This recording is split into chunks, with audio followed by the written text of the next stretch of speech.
Welcome to Sip and Say with Stephanie.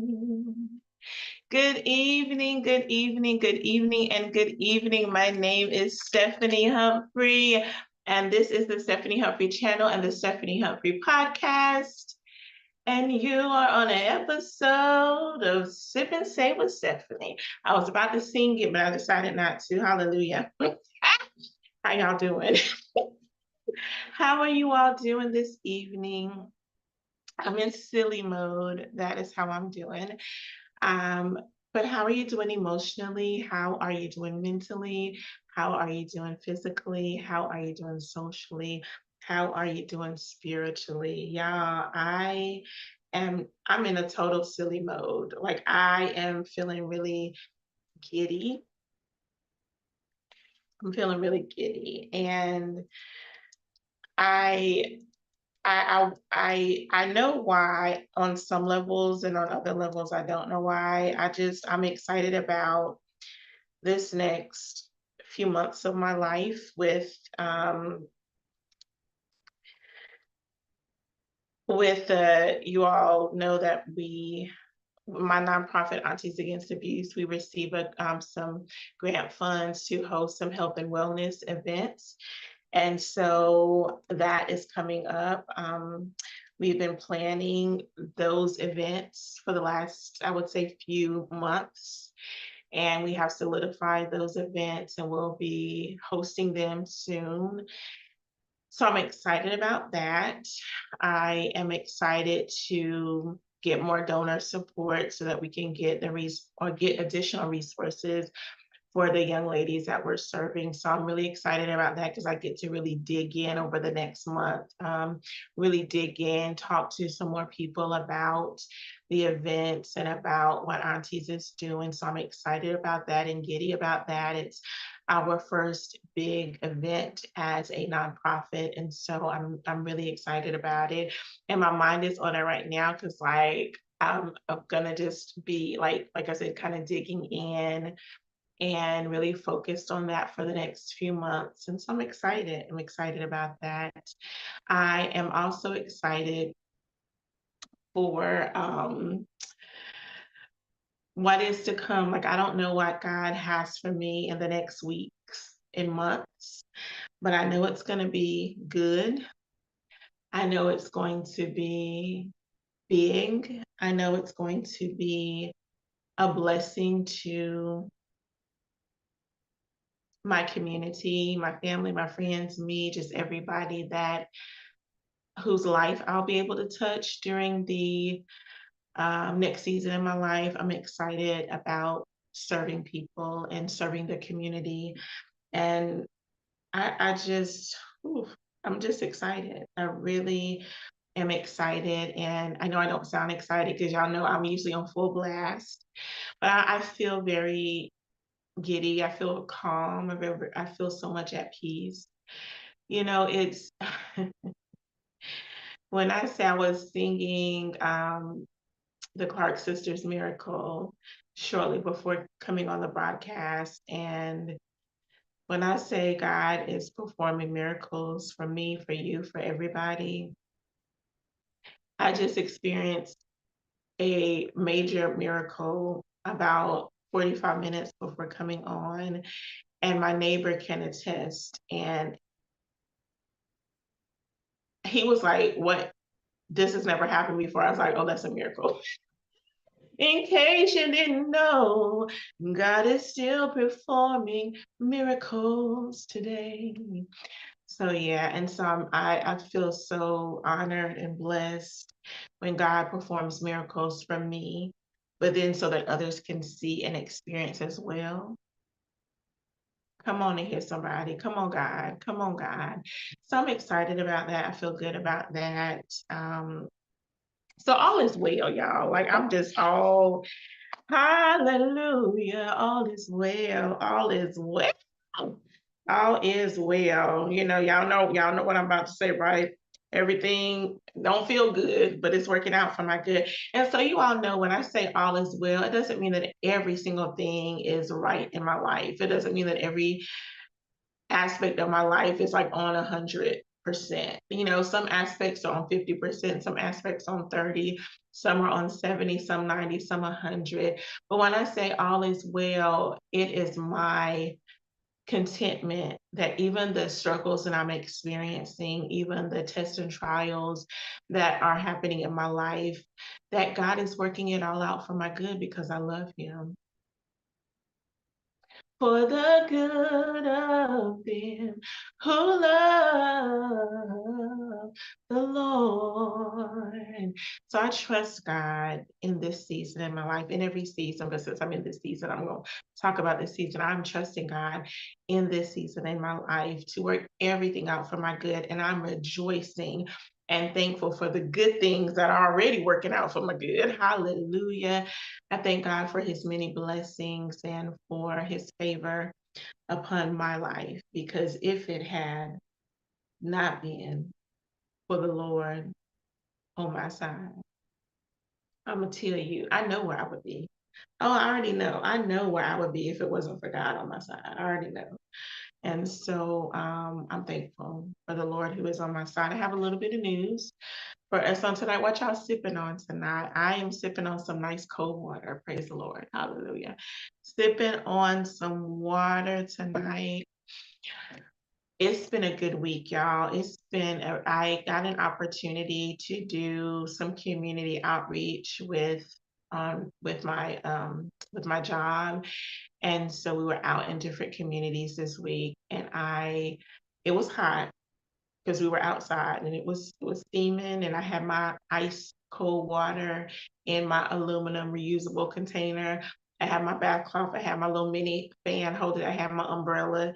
But serving even with all of that, the sweat and everything, it was a blessing to serve the community this week. And I'll be doing a little bit more community outreach next month. And yeah, we end next month. So I'll be doing couple next month, and may add some more to my schedule depending. But it was just good to talk to families, to talk to the community, to let them know who I am and what I'm doing, for the district, and how I can support them as they're helping their children um, move forward in their academic life, and then just holistically, because I really am, even on my job, about holistic ministry. We're not just trying to get our children the knowledge and the standards. I'm about to say standard. I was thinking the end of course, standard course of study, but standard course of study, the standards that they need for their particular grade and all the standards they need by the time the end of the year comes, so they're ready for the next year. So we're not just teaching standards and teaching academics, but for me, I'm looking at a holistic approach like mindfulness, making sure that their mental and their emotional well-being is well, and then looking out for their physical aspect as well, partnering with others to do that part of it, because that's not necessarily my lane, but I do dip in a little bit into the physical, but also partner with those that are leaders in that area. And so just was all about wellness, to me, academic wellness, social, emotional, mental, spiritual. So it was just good, like I said, to do some outreach this week. It was such a blessing to just be out in the community. Like that's my heart. So let me get right into the news. I do have a few news stories to share with you all. Y'all, there's stuff going on. And so you all, let me go ahead and get the presidential debate out of the way. I think everybody under the sound of my voice has probably been listening to the news over the last several weeks because they've been talking about it.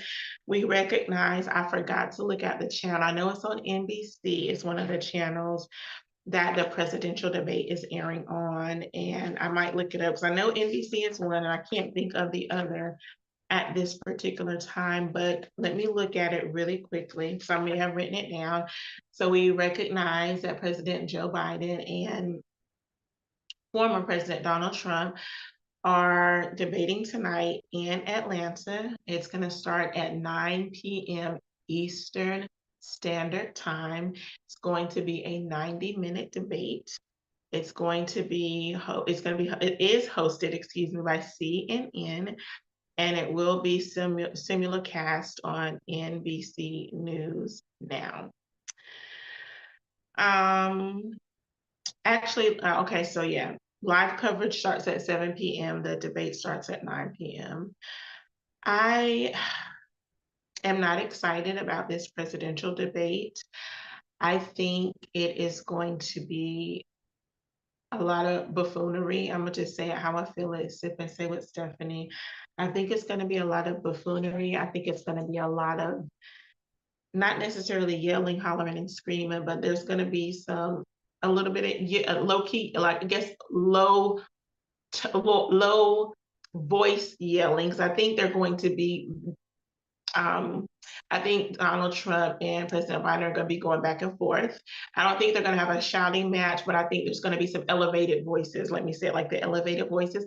I think they're going to be interrupting each other, cutting each other off. Like I am not excited about this presidential debate, not even a little bit. I am going to watch it, but I'm just not excited about it. And so are you all watching the presidential debate tonight? Let me know in the live chat. If you're listening to the rebroadcast, go ahead and add your comments in after the show, or if you want to comment about the presidential debate. I am not excited, but it's happening and it's going to be interesting, the different topics that are going to be discussed, because we pretty much know Ukraine is going to come up, student loan debt is going to come up.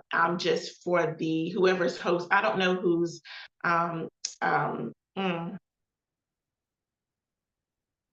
don't know who's asking the questions. I can't think of that person's name, or the name of the person who does like what that title is for that. I can't even think of it right now. So I know that those are probably going to be just some standard questions that'll be asked about Ukraine, about student loan debt, and potentially some other things I can't think of right now.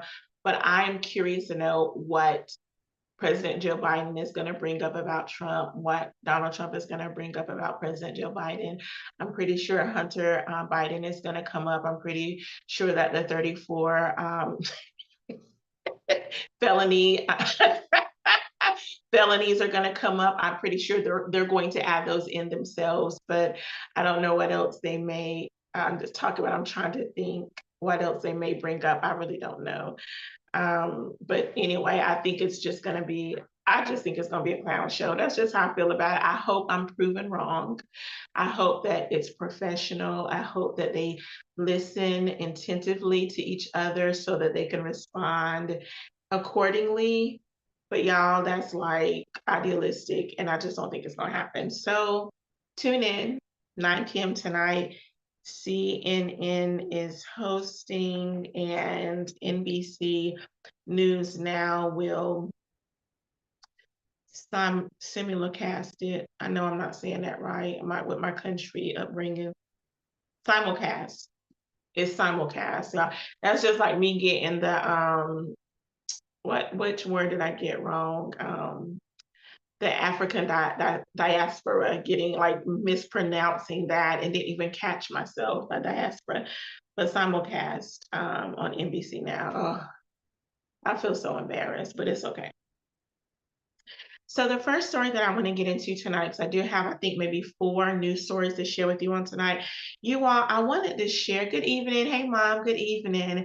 I wanted to share this particular news out of Arlington, Texas, just to make us aware when we are putting our loved ones in assisted living facilities, we need to do some research and make sure that that facility is licensed, has a history of treating not their patients, but the residents with kindness, with respect, and just making sure that all is well. And so that's the main reason why I wanted to share this story tonight. So there is a woman, her name is Regla Sue Bakur, and I hope I said her name correctly, Regla Sue, in parentheses, so perhaps that's what they call her, and Becquer Bakur. I'm going to call her Miss Regla. She has been charged with the murder with murder, excuse me, in the death of Stephen Pancras. Okay, this particular lady she owned a unlicensed assisted living facility.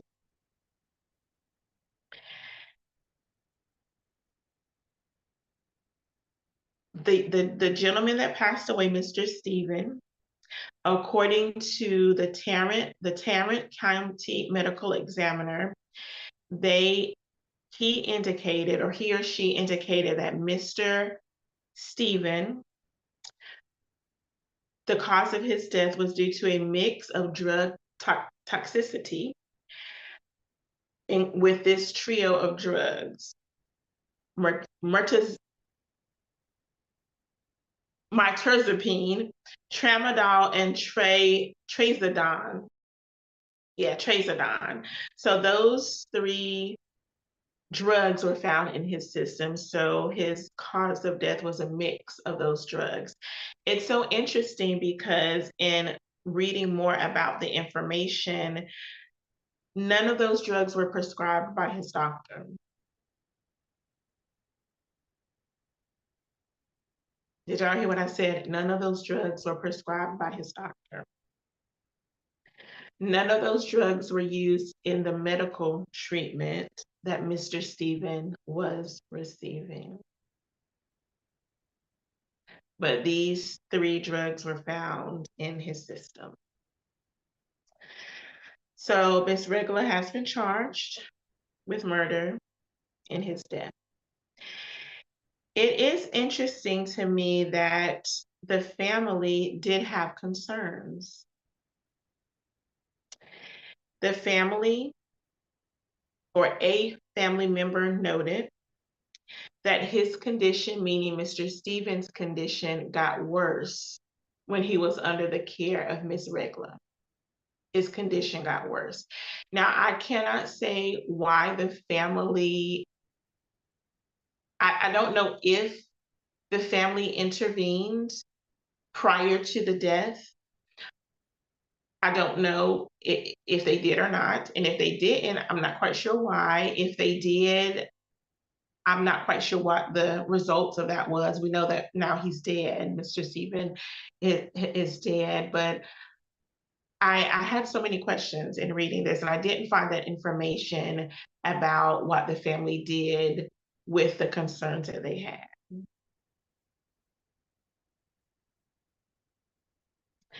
So due to Mr., and I'm gonna talk this slow, y'all. Due to Mr. Stephen Pancras' death, the police are taking another look at the other 20 deaths that have occurred while they were under the care of Miss Regula. Yes, I said 20. 20 other deaths that occurred under her care. Now the police are taking a closer look at those deaths. It was noted by Ms. Kelly Land of the Arlington Police that they do have allegations of abuse, theft, and fraud by Ms. Bakur and her company.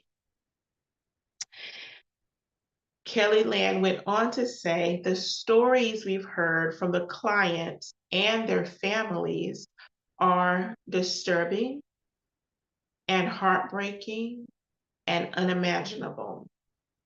And we are committed to delivering justice to the families and the victims. I do want it noted that Mr. Stephen did pass away in January. So it did take some time, for them to get the toxicology report so that they would know, the cause of death. I'm glad. I don't know if the family, normally the family is the one who requests an autopsy. With foul play, the police might be able to, request autopsy when there's foul play involved. That part I really don't know. But I'm glad that an autopsy was done and that a toxicology report was done as well.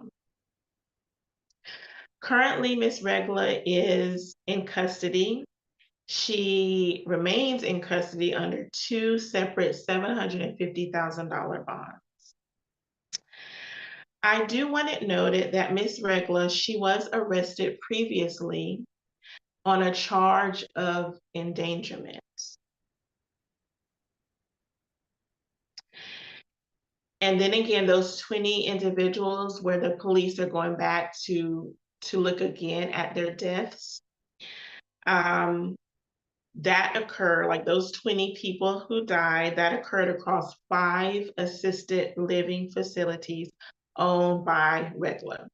Okay, 5 assisted living facilities owned by her. 20 people passed away. Now I don't have a time frame as to what was it within a 2-year time frame, 3 or 5-year time frame, 8-month time frame, like that. I do not know. So you'll have to do that research on your own. I didn't even think about it. And so like right now, but it did note that this is a report from NBC News. NBC Dallas Fort Worth reported at the time that police said that they were aware of 20 people who died across 5 assisted living facilities owned by McCurr. And again, this was an unlicensed assisted living facility. The name Love and Care for People, LLC. I do want us to note that the police detective,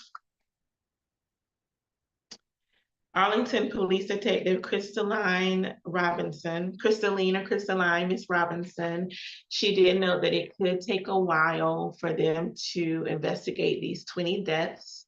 Many of the bodies or the remains of the deceased, their bodies have been buried already, they've been cremated, or their bodies were donated to science. So of course they don't have access to, of course, to a cremated body or a body that's been buried. They would have to get it exhumed, and that would take, permission from the family.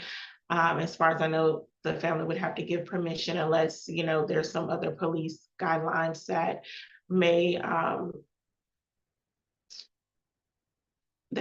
go ahead of, the family request.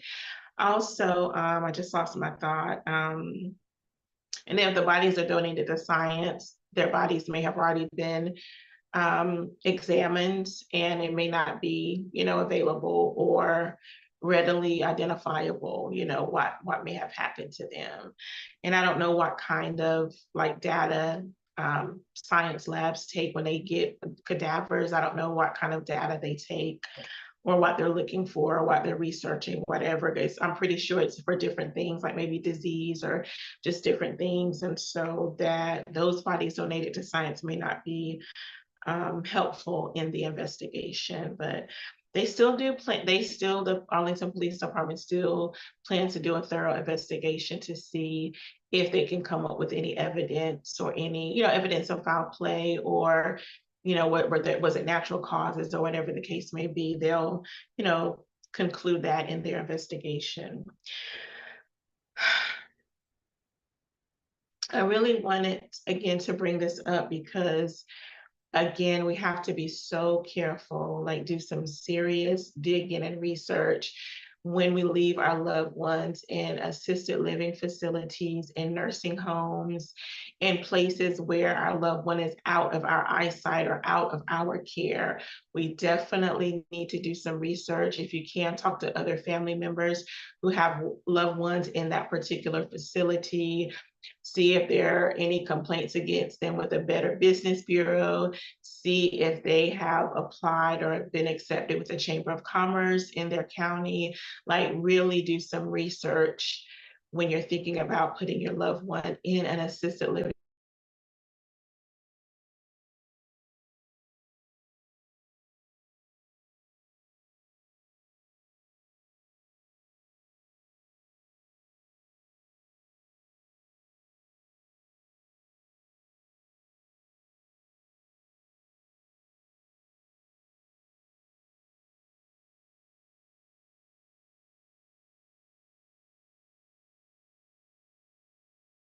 In the police report, it noted that other family members had concerns about their family member that was in this unlicensed living facility.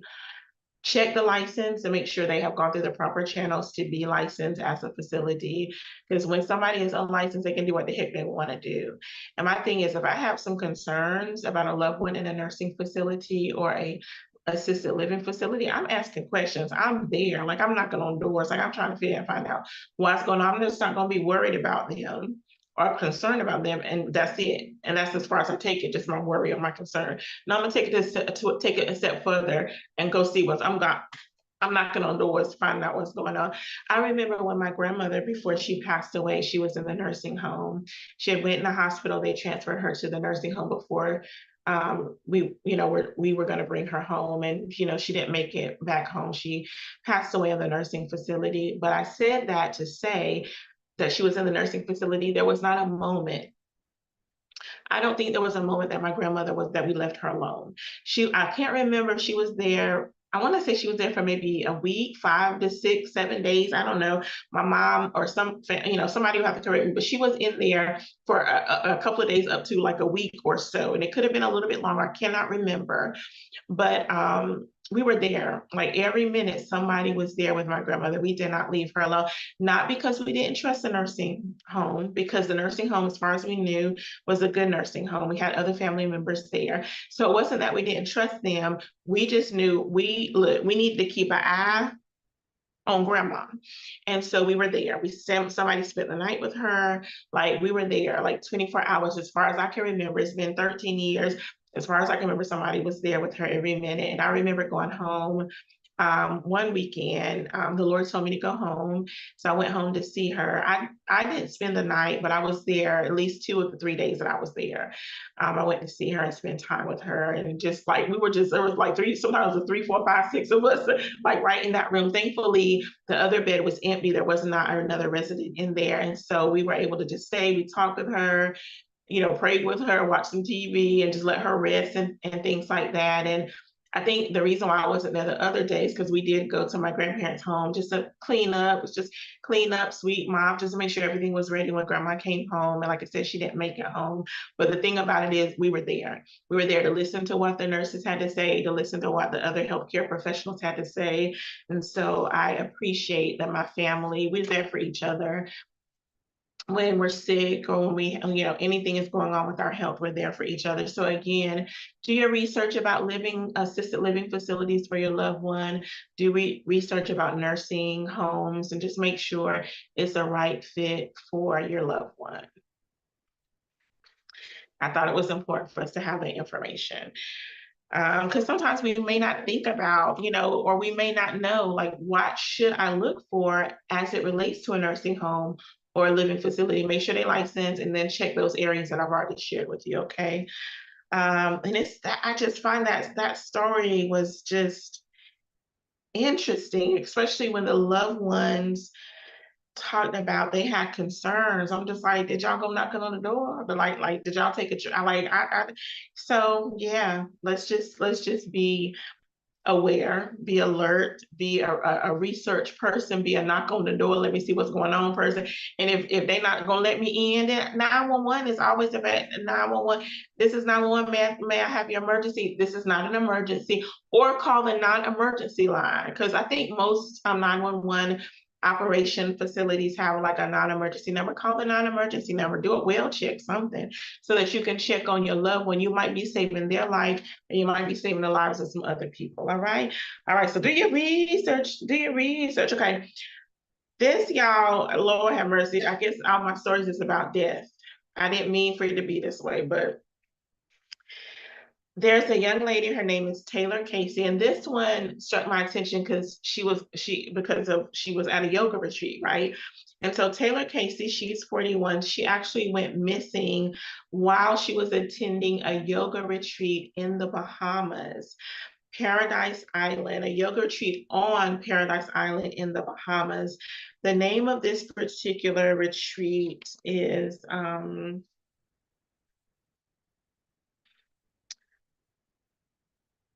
Savanyanda. Oh, I know I didn't say that right. Ashram Yoga Retreat. Yes.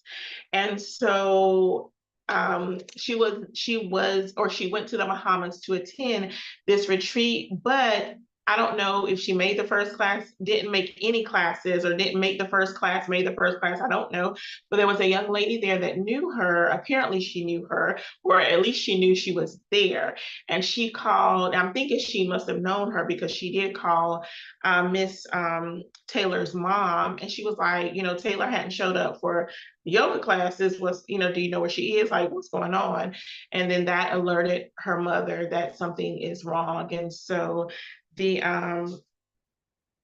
Royal Bahamas Police Force, they did issue a missing persons bulletin. They also reached out to the U.S. Embassy, or excuse me, the Royal Bahamas Police Force, they issued a missing persons bulletin after the yoga retreat reported that Casey did not show up for the morning classes. And so she didn't show up. They reported it to the police. They did a missing persons bulletin. The yoga retreat said that they reported the disappearance to Casey's family, Miss Casey's family, and to the U.S. Embassy. Okay, they reported that they did that. And so when I listened to Miss Taylor Casey's mom, she didn't say that that was not true. So I'm believing that what the yoga retreat said, they did. Her mom did note that Miss Taylor Casey had been practicing yoga for 15 years, and she wanted to deepen her understanding of yoga. That was her long-term goal, to deepen her practice, rather. And so she went on this retreat. It was a teacher's training retreat. She wanted to get her certification and then be able to go back to Chicago and share those practices, with her community, take it back to Chicago. And I felt that because I understand that, because y'all know I'm a certified yoga instructor, or I say a yoga facilitator.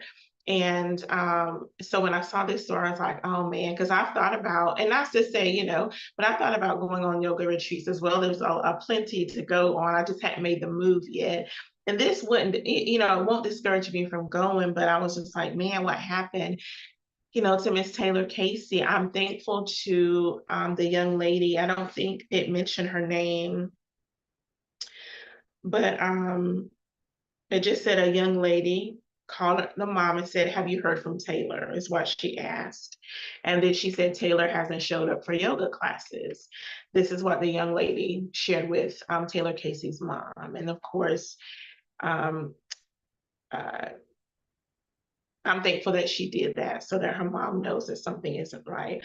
I do want it noted that the United States State Department, did issue a level 2 travel advisory in January, advising travelers to exercise increased caution in the Bahamas due to crime. I am not saying that to blame Miss Taylor Casey at all. That's not why I'm doing that. But I share that information to say, when you are going to a place that is not your normal place to go, it's important for you to do some research to find out what's going on in that country or in that particular place, what's going on, like what is the State Department's travel advisory, like, what's going on, are there any diseases or any illnesses happening? Like, it's just good to do research when we're looking to travel or go on vacation or go on a retreat or go to a conference or anything outside of the country. It's just important for us to do some research. I was trying to remember what I was listening to, but I can't remember where I got this information from.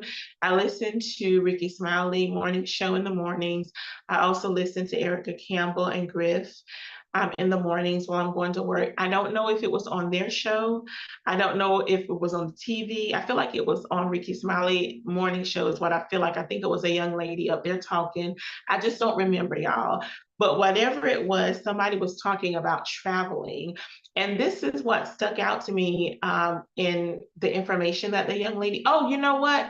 It may have been Roland Martin Unfiltered on the Black Star Network, because I could have been there. Now that I'm thinking about it, now that that memory lady's coming back, because I was actually watching the person. And so it must have been, because we don't watch the radio, right? It had to have been not Ricky Smiley, Roland Martin Unfiltered on the Black Star Network. It may have been there that and matter of fact, I believe that's what it was. The young lady was talking. And so one thing she mentioned, you all, when we're traveling, check out, like, if you take medications, and of course you need to take your medication when you travel and things, to make sure that you stay healthy and well. Check wherever you're going to, whatever country you're going to, check to see if the medication that you're taking is legal or illegal in that country. Because you all know, if it's illegal in that country, and they find it, they're going to detain you. And so check your medications to see, again, if it's legal or illegal in the country that you're going to. Now, if it's illegal, then you need to talk to your pharmacist or talk to your doctor to see if there's, I don't know, maybe a generic prescription or another prescription or something else that they can give you, so that you won't be detained because of a legal substance, okay? Or maybe don't go to that country until you're done with your medication, if it's a temporary, medication that you're taking. If it's long-term, then maybe choose a different, country to go. So just be safe, do your research, be safe. But that's one thing I never even thought about, like the medications that you take and what that looks like in other countries, And so I captured that right away when the young lady said that. And so advice for us when we're looking to travel, just check your medications and just note if it's illegal or legal in the country that you're going to. And so the search for Miss Taylor Casey, is ongoing. I pray that they find her alive and well. I really do. I did. Okay, so let's see. I'm looking for the date that she was reported. So the missing person bulletin went out on June 21st.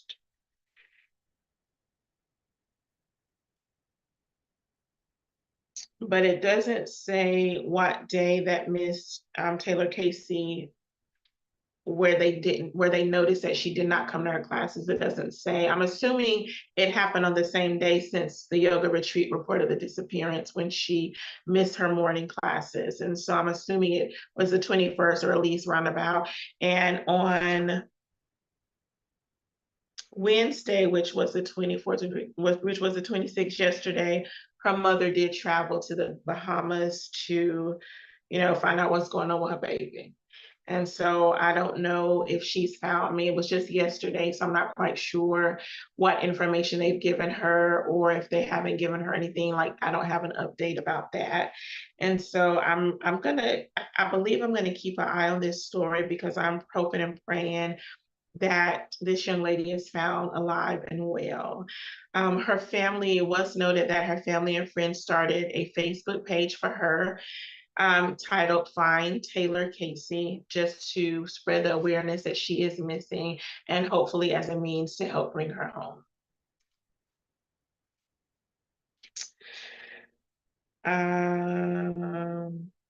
So I did write a few notes. So I said this already, but I'm going to say it again. When you want to travel, look at travel advisories so you can be aware of what is going on in the country that you're visiting. Check out the area you plan to stay in, that you plan to visit, that you plan to shop in, etc.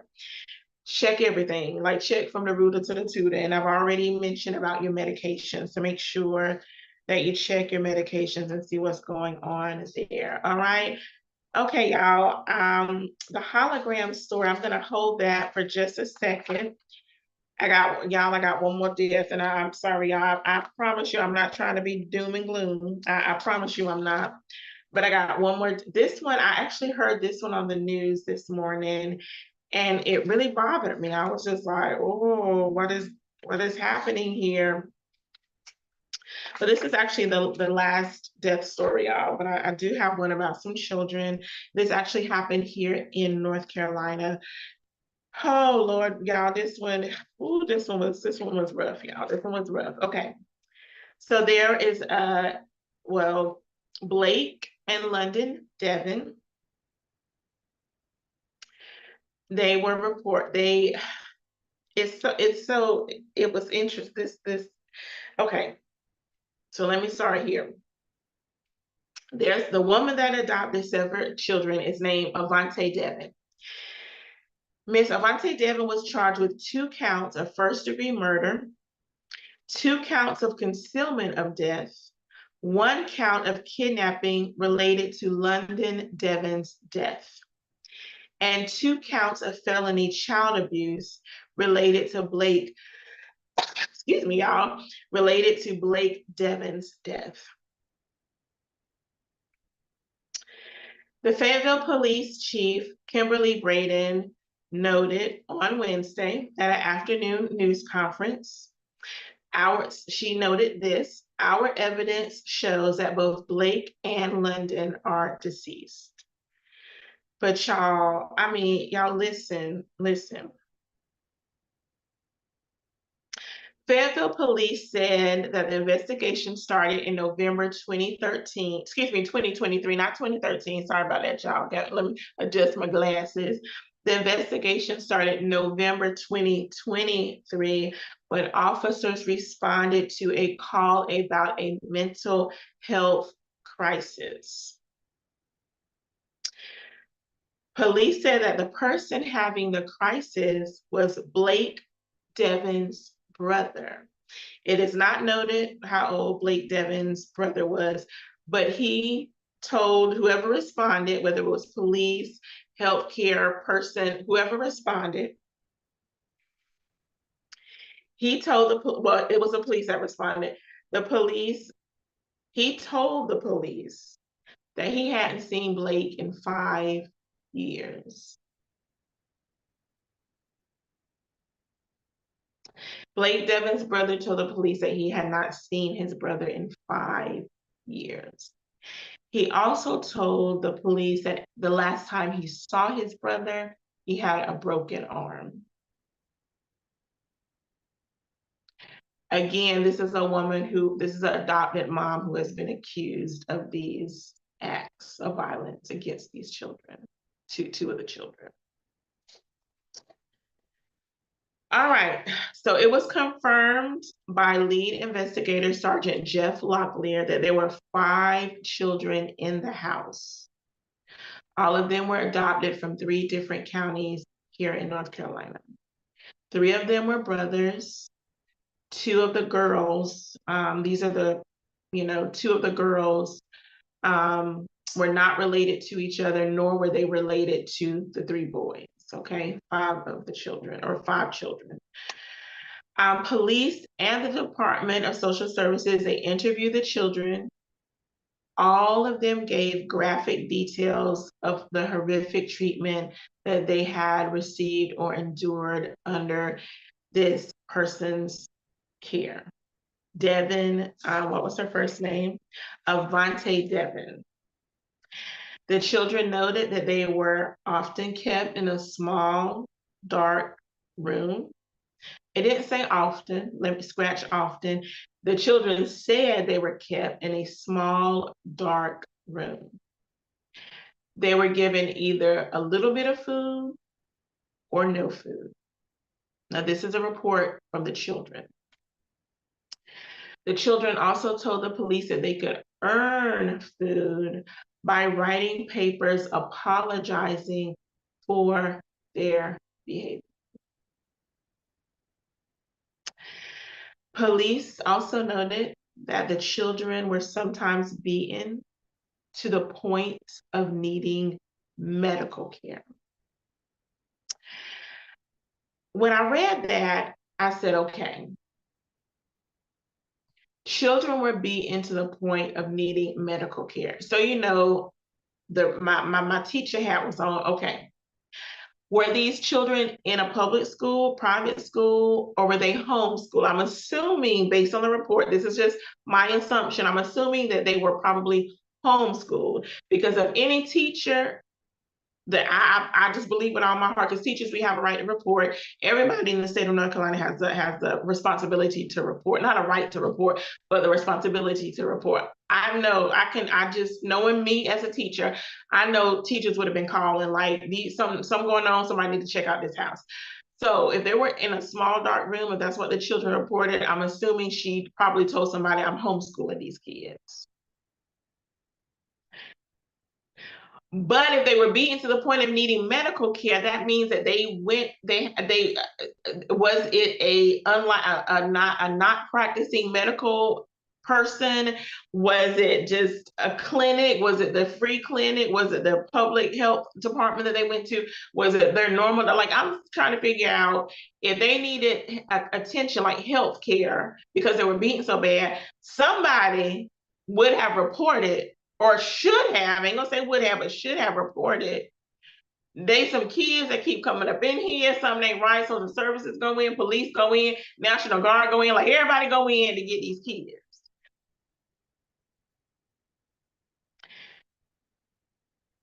What y'all think? Y'all add y'all comments to the live chat, because I'm curious to know what y'all think. They were beat. I'm gonna say for the third time, they were beaten to the point of needing medical care. Somebody should have seen a pattern, a history, or something. That's when we talking about kids, you know. Somebody should have seen these kids and noted something in this house not right. Some adult, whatever the medical, the nurse, the doctor, the physician assistant, the what they call them, the nurse practitioner, somebody, anybody should have been like, wait a minute, why these kids keep coming up in here? I digress. So the police believe that for Blake, that Blake's body could no longer endure the starvation and the beatings. And so, you know, I can't remember if Blake was a boy or a girl.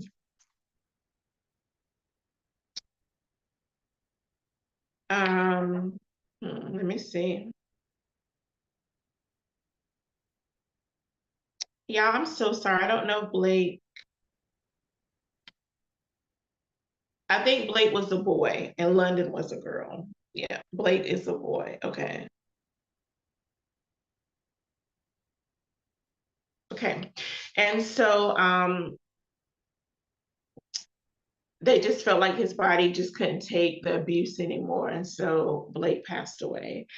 And so I do want you all to know that Blake had been missing, or Blake is thought to have been missing since 2017, which is about the right time frame for his brother saying it had been about 5 years. Even though he was thought to have been missing since 2017, it is noted that Blake was last seen in 2022 at a Walmart on Ramsey Street. So we don't know, maybe, I don't know how, you know, what the conflict is with the dates, but it did note that Blake was last seen in 2022 at a Walmart on Ramsey Street. It doesn't say who he was with. It doesn't say if he was by himself. But there was a report that noted they felt like he had been missing since 2017. We don't know if he ran away. Was he with another family? Like, I don't have that information right now. I just, you know, have the information that I read about. But police did note that that Avante did not report Blake missing until this year, until 2024.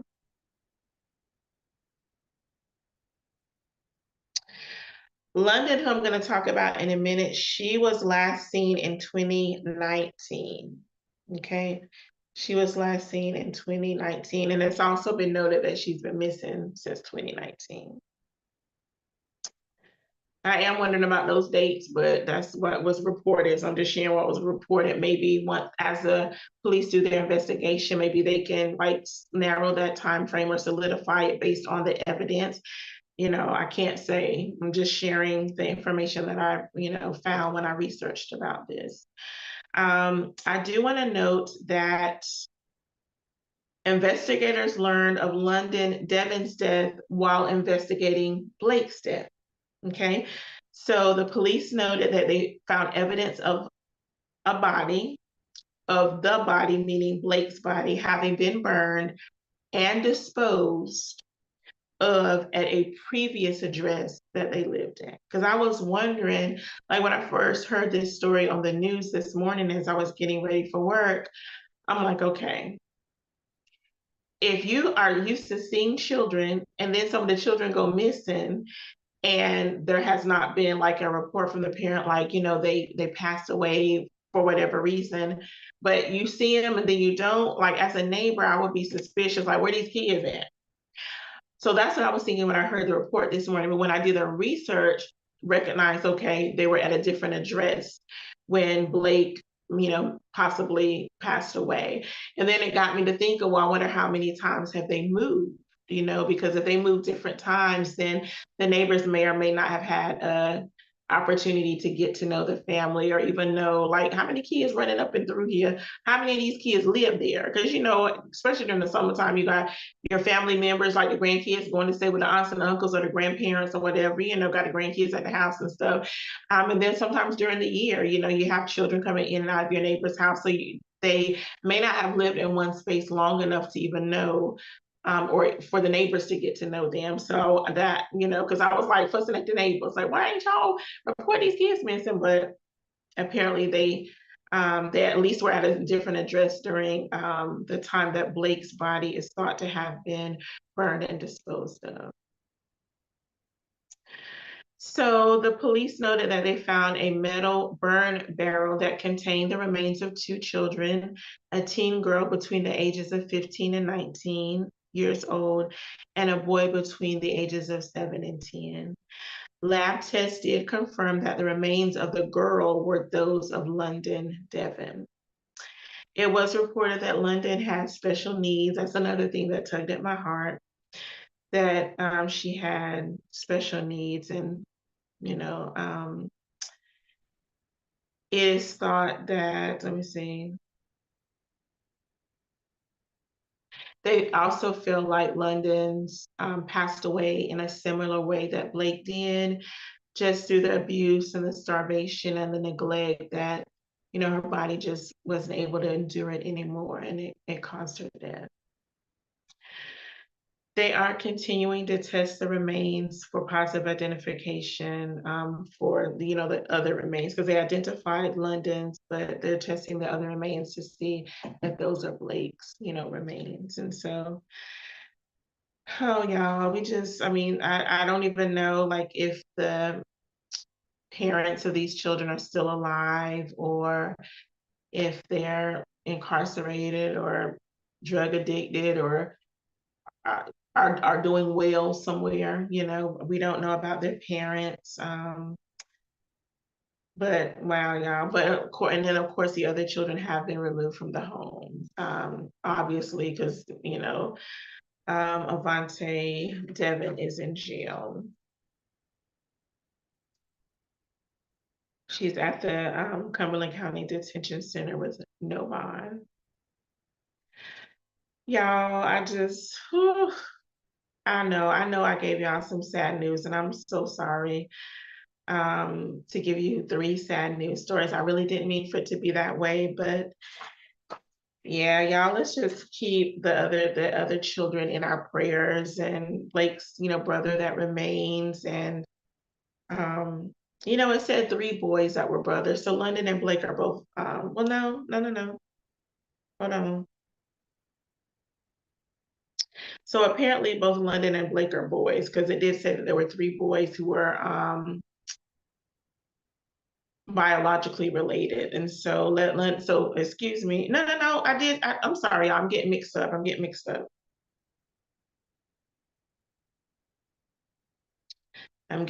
up here, and I'm sorry.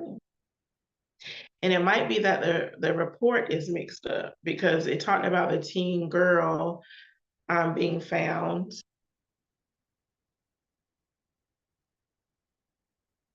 They talked about the 3 boys who were biological, but then it also talked about the teen girl and one of the boys. So I guess they took on her last name. I'm sorry, y'all. Forgive me. I'm trying to get this right. But yeah, they took on her last name, obviously. So I apologize for that. It was the girl and then the boy. And so I guess, 2 of the boys and the girl remains, and hopefully y'all, please forgive me for that, y'all, but I'm glad I got it correct. I made a mistake there, but I'm glad I got it corrected. I'm praying that those children find some good homes. And I'm praying that they get some therapy and counseling so that they can, navigate the trauma that they've experienced. I pray they eat everything they can, eat every healthy thing they can so that they can get nourished. I know it's gonna take a little bit of food at a time. I know they can't eat everything, y'all, but I'm hoping that they're giving them some fruit and some vegetables to kind of build back up before they get to the hamburgers and the ribs, right? But I just pray that those children find a good home. All right, last thing I want to tell you all about is this hologram. Y'all, when I initially read about this, I was like, I don't want to see my doctor on a hologram. But as I continue reading, I was like, okay, for the purposes that they have this hologram, it might be all right. It might be all right. So the Texas hospital, what's the name of the hospital? Crescent Regional Hospital is located in Lancaster, Texas. So they actually have installed what they call a Holobox, Holobox. It is a 3D system that projects a life-size hologram. Y'all, please excuse me, I need to take a drink of water.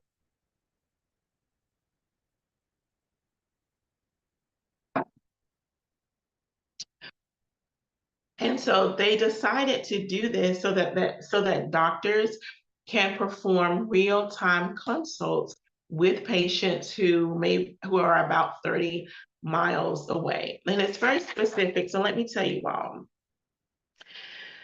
Their doctors, hold on, let me go back. Before I tell you about the hologram system, I want to tell you about why they've done this. So the CEO of Crescent Regional Hospital is Raji Kumar. He noted that this particular technology helps reduce doctors' travel time between Crescent Regional Hospital and the hospital's clinic in Farmers Branch, which is about 30 miles away. So it cuts down on their travel time, in particular for clinic pre-ops and post-ops or follow-up appointments, okay? So instead of the doctors having to leave the hospital, drive to the clinic for these particular appointments, they can use a hologram called the Holobox. They can use a Holobox to talk to the patients for their pre-op appointment, their post-op appointment, or their follow-up appointment. So when I read why, I was like, okay, that's not a bad idea. Save them some time in traveling back and forth, and probably saving the patient some time as well, because I don't know how busy it is from Lancaster to Farmers Branch. But if there's traffic or an accident or anything like that, it could potentially significantly delay the patient's appointment time. And so when I read, I was like, okay, this isn't a bad idea. So let me tell you all a little bit about this Holobox. It was developed by HoloConnects, HoloConnects, HoloConnects. This is a Dutch company. So their Holobox displays a hologram or an image that is 86 inches tall. It only requires the internet and electricity to show the hologram. I was just like, okay. Internet and electricity, that's all it needs to connect.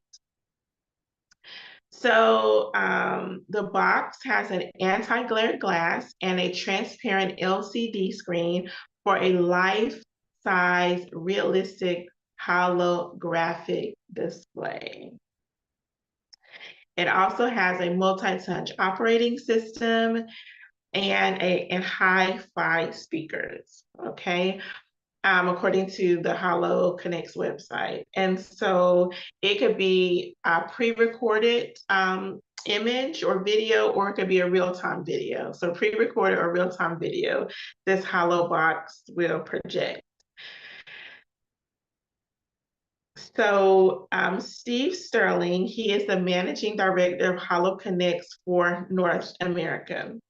And he noted, we can provide real-time, lifelike access from distant locations, which provide patients with access to levels of specialty care from anywhere in the world, and also save doctors one of their most precious commodities, time.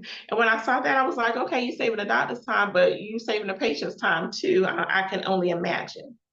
Um, Steve Sterling also noted that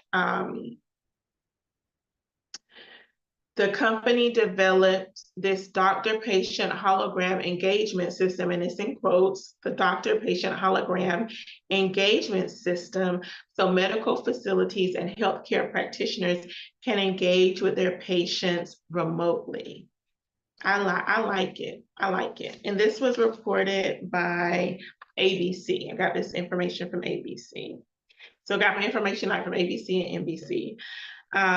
Yeah, y'all, I'm with it. I'm with it. I'm with it. The Crescent Regional Hospital CEO, Raji Kumar, she is planning to install more of these because they have the hologram in a studio. And so she said she is planning to install more studios throughout the hospital and in doctors' offices so more physicians can take advantage of this technology.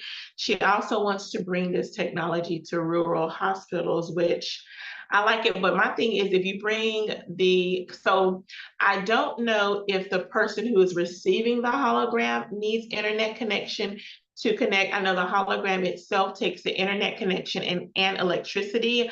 I can imagine that the person receiving it, the patient, probably needs to have some internet connection too, but I don't know. I don't know about that part. I'm going to look it up now, but I didn't think about that when I was doing the research. But now I'm thinking about it like, because if you're talking about taking anything technology related to rural communities, you need to make sure that the infrastructure is set in place for them to receive that internet connection or for them to receive that internet enabled whatever it is you're bringing, in this case a hologram.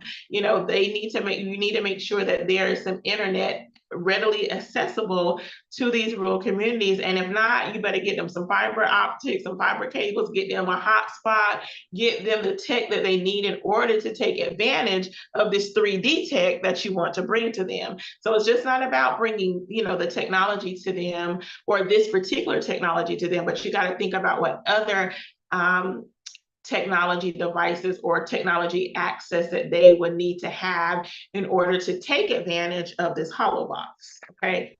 That's all I'm saying, Ms. Kumar. When you think about rural communities, you really have to think about it from a larger scale. And hopefully you have thought about it from a larger scale, but you got to make sure that they can access the internet from where they are. So I'm going to do some research because now I'm kind of curious, does a person need it? It reminds me of telehealth because, we could talk to our doctors through telehealth. And so this is another way to allow patients to have access to their doctors and the care that they need, the pre-op, post-op, and follow-up appointments. I also wanted noted, and I love this, that Ms. Coomer says that she is trying to do a mini holobox in a mobile van so that she can take it to underserved areas. Now, when she said that, I was just like, that's right. Take the tech to them. Don't expect them to have everything they need to access this holobox. Take it to them, take the entire thing fully to them so that they can access it. I like it. I like it. I like it. Now that I like it. I like it. So also HoloConnects, they are working to deploy the mini holobox. The holobox mini is a 22-inch interactive touchscreen display that's easily transportable. So that's what Ms. Kumar is talking about. I like it, y'all. I like it. I ain't even gonna lie. I like it. I like it. I like it. I did not initially like it, but when I kept reading and looking at it and thinking about it, I was like, I like it. So Mr. Stephen Sterling, who again is the managing director of HoloConnects for North America, he also noted that doctor shortage areas are everywhere. And he's right. and healthcare facilities are closing. He's right. So if we can do anything to help make access to care and engagement with healthcare professionals more productive and satisfying to both patients and doctors, this will be a very satisfying result for us. Amen. I like it, y'all. Now I'm gonna keep in touch with this hollow box. Now what I want in a hollow box, like would I want to do a hologram with my doctor? No, I want to see her. I want to look, I want to put my eyes on her. I want to put my eyes on her. But this is a great option for the elderly. It's a great option for those that are homebound. Or at least I'm thinking, I'm gonna just say, I believe it would be a great option for those, the elderly. I believe it would be a great option for patients who are homebound. I think it would be a great option for those patients with limited mobility and they may not be able to, move about as easily as able-bodied people. I think it would be a good option for um, patients who are seriously ill and maybe they can't get to. And I know the article specifically said pre-op, post-op, and like not aftercare, but aftercare care is what I'm thinking. But post-op, pre-op, and what was the other appointment? Because I want to get my terms right. Like your appointments after your operations. I can't even think of what it's called right now. And y'all know I can't find it, can't find my paper. Hold on, I'm gonna find it.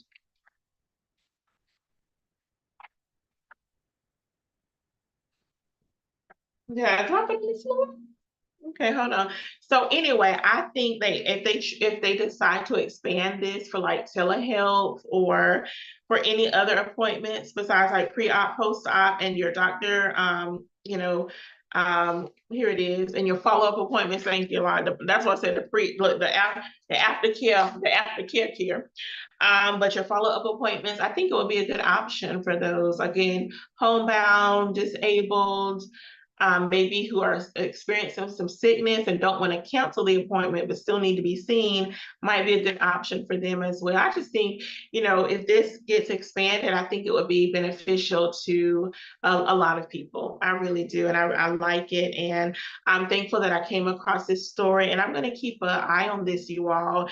And so maybe in 6 months or a year or whenever, I can give us an update about how this is going in Texas. Has it been expanded to other states? And I don't know, like this is a Dutch company, so I don't know if they're already using this in Dutch countries. I don't know. But Crescent Regional Hospital is thought to be the first hospital in the United States to use this type of technology. And I'm pretty sure if it's successful there, then it'll spread to other hospitals and clinics and healthcare facilities. I like it. I like it. Tell me what y'all think. Oh, my mom asked, what does a hologram do as far as a performance? Well, in the research that I did, it specifically noted your pre-op appointments, your post-op appointments, and your follow-up appointments. So I'm thinking that like your pre-op and post-op, like with surgeries, the surgeries that doctors do, those surgeries have been done for many years, decades, right?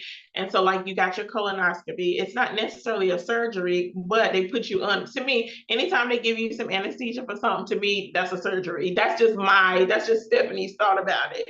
And so like your colonoscopy, like you already know what your pre-op is going to be and your post-op is going to be for your colonoscopy. So that's something that can be pre-recorded, and you probably, if you've had colonoscopies for years, for a long time now, you already know what this pre-op and that post-op will look like. So that's something that could probably be pre-recorded. If it's a first-time person having maybe a difficult surgery or some other type of specialty or specific surgery, for pre-op and post-op, you probably, hopefully the hologram will be the doctor talking to you in real time so that your questions can be answered concerning your surgery. So mention pre-op, post-op, and the follow-up. And like most follow-up appointments, you're just checking in to make sure that you're doing okay. You still on your medication, like if you had to take some like pain medications or whatever after. And so I don't know the specifics of what the hologram does, but it is doing a pre-op, post-op follow-up, and you know, we all understand what that means. Now the performance, I don't know what the performance is like. I feel like the hospital may not have had this. I don't know how long they've had the hologram, like if they have only had it for a month or 2 weeks or 3 months. I don't know how recent they received it. So maybe they don't even know what the performance is like yet, like on a consistent basis, depending on how long they've had it. So I'll have to do some research about that, or you can do some research about it. It's a hollow box. You can do your own research to see what the performance is like. I don't know how long HoloConnects has been perfecting this technology.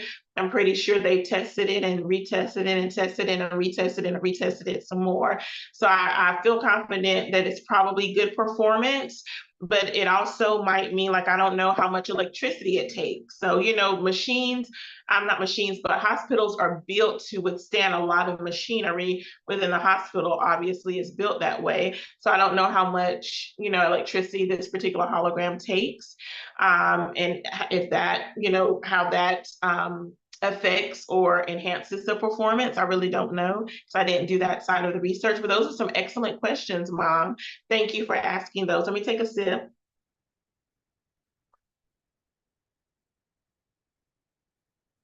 Those are actually some excellent questions. So thank you for asking those. So we'll have to see. Like I said, I may be able to report on that in the next 3 months or the next 6 months. We'll see what happens. And so you all, that's all the news that I have to report tonight. Y'all know what? Y'all let me go by last week and not acknowledge Juneteenth. I was so upset with myself after I got off the broadcast last Thursday.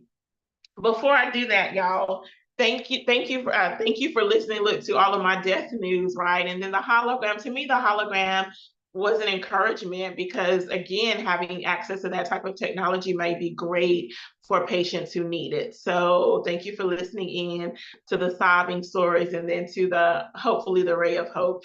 But y'all let me go by, and I missed Juneteenth. I know it was Wednesday, not, you know, the 20th was Thursday, but I had planned to acknowledge it. Was on my mind to acknowledge Juneteenth and forgot all about it, y'all. So I know I'm a week late, a week and a day late, but happy Juneteenth. Yes, I wore my Juneteenth shirt on Wednesday with my gold shorts, because it's a black shirt with gold writing.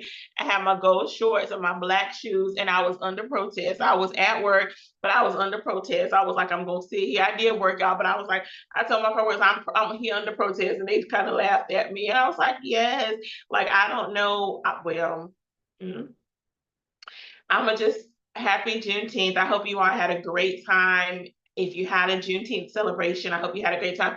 I was actually listening for fireworks in my community because the last, I want to say, year or 2 years, they have been doing fireworks in the community behind me. And so maybe that family may not be there anymore. So that's why I didn't hear the fireworks, but I didn't hear any, but I was anticipating them. And so I hope y'all had a good Juneteenth. And saying happy Juneteenth to everybody, I do recognize that many Black Americans still acknowledge and celebrate July 4th, which is next Thursday.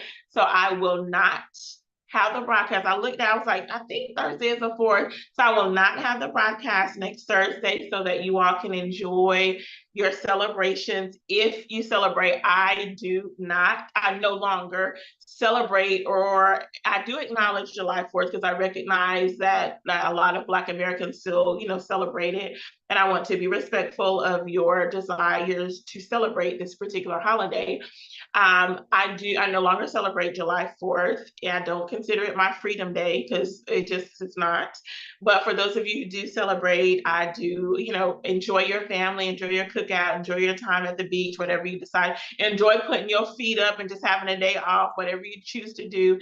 I hope that you enjoy it. We will not be on next Thursday. I will be back on July 11th. Is that going to be the 13th? Okay, 6 plus 7, right? So on the 13th, I will be back for a Bible study. I actually do a Let's Talk About It Bible Edition Bible study. And so I am excited about that, about impact and influence. And so that's what we'll talk about on July 13th. The Lord blessed me to live to see it. Hallelujah.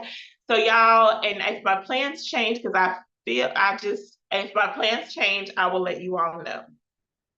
I'll leave that there.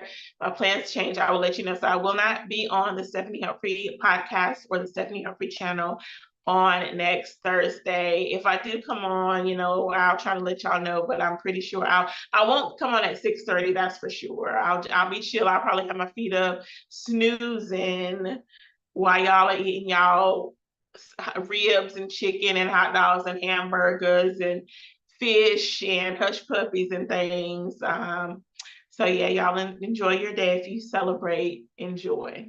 All right, y'all, that's all that I have for us tonight. I do want to remind you, I said it at the beginning of the broadcast, but I do want to remind you that the presidential debate is tonight between President Joe Biden and former President Donald Trump. It is at 9 p.m. Eastern Standard Time, hosted by CNN. Simulcast on NBC News Now.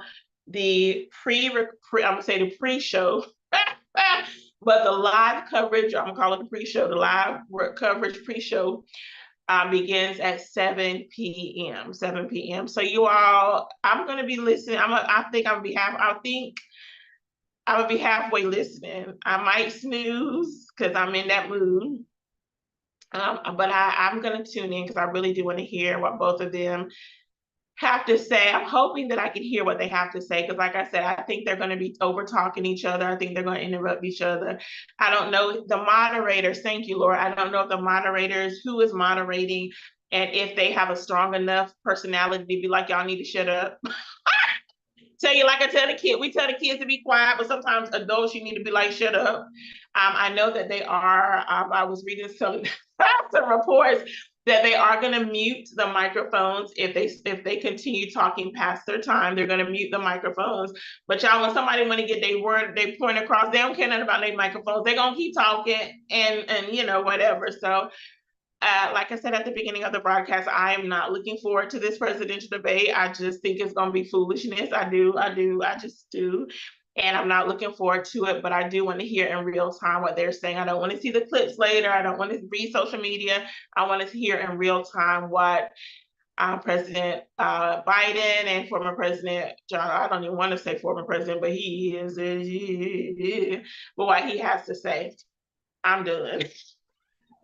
I pray that you all have a blessed night. I pray that you have peaceful rest tonight. I pray that you sleep well tonight. I pray that you have an amazing Friday, Saturday, Sunday, and for the weeks to come. I pray that you stay hydrated, y'all. If you're going to be outside for even 20 minutes, get you an aluminum water bottle, get you some ice in it, and keep your water with you, or whatever that has electrolytes in it that will support replenishing your body with the hydration it needs so that you can stay safe out in these high temperatures. Y'all have heard me say this, I think I said it last summer, when I'm even going around town just to the grocery store that is literally less than 5 minutes from my house, I have a water bottle. I usually have my smaller water bottles like these. I won't take my big, like 128 or however many ounce, 106, whatever, 100 plus whatever it is. I take my smaller water bottles when I'm just going around town, but when I go to work or out of town or wherever, I'm taking my big water bottles with me. But I just keep water with me. I've been doing this for years, y'all, I would say for 5+ years, and maybe longer than that in pockets. Actually, it has been a long time. It's only been about maybe 7 or 8 years since I've been taking an aluminum bottle. I used to do plastic bottles, not the plastic water bottles that you buy in the store, but reusable plastic bottles. I used to keep those with me most places that I went, but over the last, 7 or 8 or so years, I have my aluminum water bottles and they go with me everywhere I go. I got it. I'm taking it with me so I can stay hydrated. Whether it's summer, fall, winter, or spring, I'm taking my water bottles with me because I want to stay hydrated. I want to take care of myself in that way. And so I pray that you all have a blessed night. I already said we have peaceful sleep. So have a blessed night, a blessed and wonderful, joyful, celebratory Friday, Saturday, and Sunday, and next week. You all be blessed. Thank you again for joining the broadcast. I will see you back right here on the Stephanie Humphrey channel and the Stephanie Humphrey podcast on July 13th at 6:30 p.m. Don't forget to like this broadcast. Don't forget to share with your family and friends. Don't forget to subscribe. You all take care and be godly blessed.